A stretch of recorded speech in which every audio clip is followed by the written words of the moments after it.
امثلہ بیان کرتے ہیں، مثالیں بیان کرتے ہیں، تذکرے کرتے ہیں مختلف چیزوں کی تمہیں سمجھانے کے لیے۔ اس کو پڑھ کر یضل بہ کثیرا ویہدی بہ کثیرا، بہت سارے لوگ گمراہ ہو جاتے، اور یضل بہ کثیرا، اسی قرآن کے ذریعے اللہ رب العزت جو گمراہ ہوئے ان کو مزید گمراہ کر دیتا ہے، ویہدی بہ کثیرا، اور اسی قرآن کے ذریعے اللہ رب العزت ہدایت یافتہ کو اور زیادہ ہدایت عطا فرما دیتا ہے۔ قرآن مجید کی امثلہ، قرآن مجید کی تعلیمات، اس کی تلاوت، اس میں غور و فکر، اس کے نتیجہ میں جس کے اندر اپنے اندر کجی اور کمی ہوگی وہ خود یضل بہ کثیرا کا مظہر بنے گا، اور جس کے اندر ایمان ہوگا وہ یہدی بہ کثیرا کا مظہر بن جائے گا۔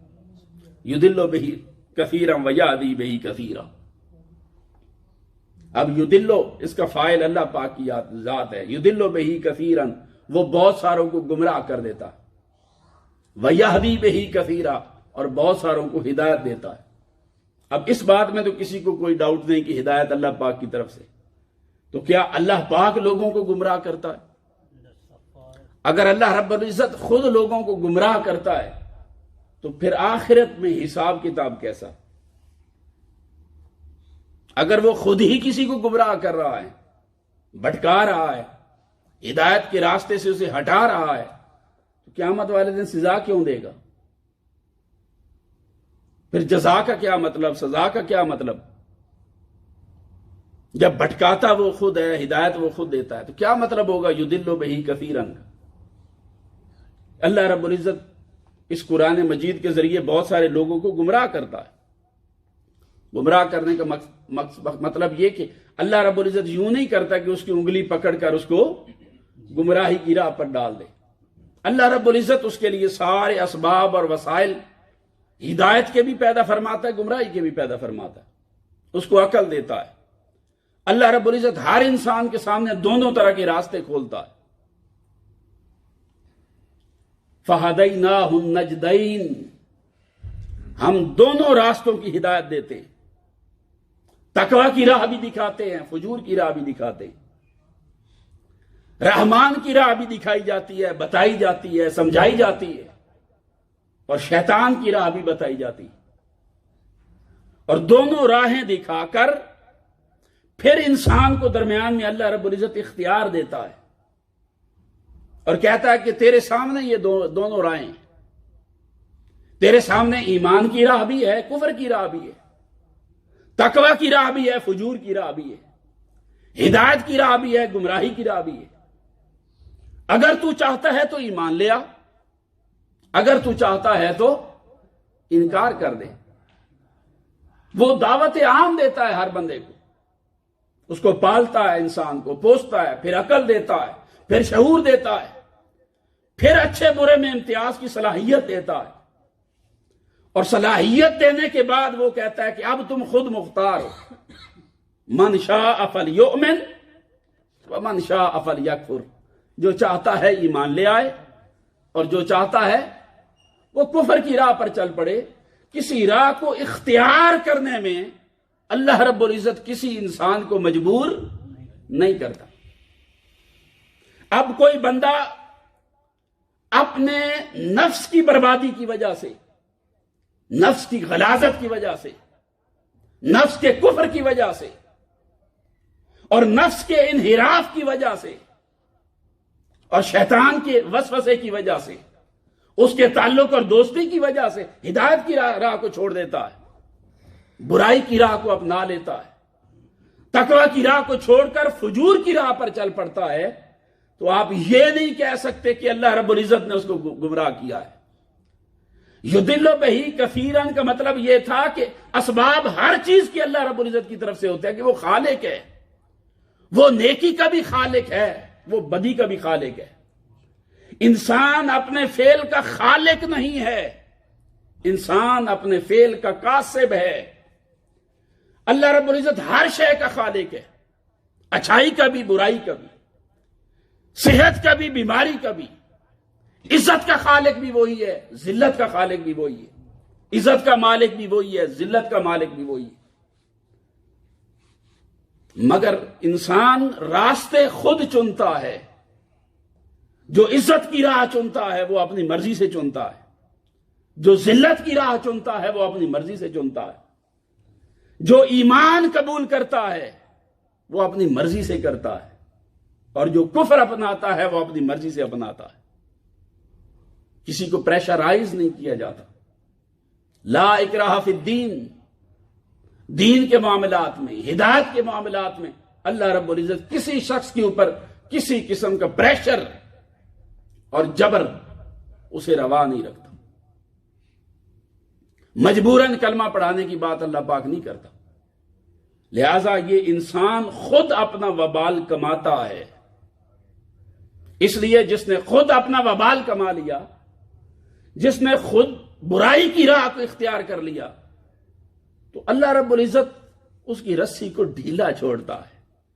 یدل بہ کثیرا کا معنی یہ ہے کہ اللہ پاک اس کی رسی کو ڈھیلا چھوڑ دیتا ہے، اس کو زبردستی دین اور ہدایت کی طرف نہیں لے کر آتا، اختیار دیتا ہے۔ قیامت والے دن پکڑوں گا اور پوچھوں گا کیا کیا تھا، کس لیے بھیجا تھا میں نے، اور کیا کر کے واپس آئے۔ میری بات سمجھیں؟ تو اللہ رب العزت کی ہدایت کی مثال جو ہے یہ بارش کی طرح ہے۔ جیسی زمین ہوگی، اگر زمین گندی ہے، اس پر بارش برس رہی ہے تو اس سے اسمیل اور بدبو پیدا ہوگی، اور زمین اچھی ہے تو اس میں پھول اور سبزہ پیدا ہو جائے گا۔ تو بارش جو ہے اس کے اوپر کوئی شکوہ اور گلہ نہیں کیا جا سکتا۔ تو اپنی اپنی زمینوں کا فرق ہے۔ اس لیے جس زمین میں کبھی ہدایت داخل نہیں ہوئی، کسی بندے نے ہدایت داخل کرنے کے لیے اپنے دل کی زمین کو گداز نہیں کیا، اس میں سے خواہش کی جڑی بوٹیوں کو نہیں نکالا، ہرس کی جڑی بوٹیوں کو نہیں نکالا، نافرمانی کی جڑی بوٹیوں کو نہیں نکالا، جو خود ساختہ خواہشات، تمنائیں، کفر، ہرس، لالچ، انحراف، جتنی برائیاں ہیں، جس شخص نے اپنے من اور دل کی دنیا سے ان کو خود نہیں نکالا، اب اس پر اگر بارش برس جائے گی تو وہاں پر بوم اور خس ہی زیادہ ہوگا نا، وہاں پر فروٹ اور تر و تازہ میوے تو پیدا نہیں ہوں گے۔ تو اللہ رب العزت یدل بہ کثیرا ویہدی بہ کثیرا کا مطلب یہ کہ اس نے بیلنس رکھا ہے۔ جو اس کی طرف چل پڑتا ہے اس کے لیے وہ یہدی کثیرا کا راستہ، ہدایت کی راہ کھولتا ہے، اور جو انحراف کرتا ہے اس کے لیے دوسری راہ یدل بہ کثیرا کی بھی کھلی ہوئی ہے۔ وہ خود انگلی سے پکڑ کر کسی کو گمراہ نہیں کرتا ہے۔ تو یہ معنی اللہ رب العزت نے یہاں پر بیان کیا ہے کہ ہے یہ قرآن، اس کی آیات ہیں، میرے پیغمبر پر اتری ہے، اس کے منزل من اللہ ہونے میں شک نہیں ہے، اس کے میرے کلام ہونے میں بھی کوئی شک نہیں ہے، مگر یہ ضروری نہیں ہے کہ اس کتاب کو پڑھ کر ہر آدمی اس میں سے ہدایت کے چشمے حاصل کر سکے۔ نہیں، کچھ اس کتاب کو پڑھ کر ہدایت حاصل کرنا تو درکنار، الٹا گمراہ ہو جائیں گے۔ اس کا مطلب یہ نہیں کہ یہ کتاب گمراہی دیتی ہے، نہیں، اس کا مطلب یہ ہے کہ اس کے اپنے دل کے اندر ہدایت کے بیج کو اگانے، نشو نما دینے، پرورش دینے کی صلاحیت نہیں ہے۔ اس نے اپنے دل کی کھیتی کو برباد کر رکھا ہے، وہاں پر تقوی کا، نیکی کا بیج اگتا نہیں ہے،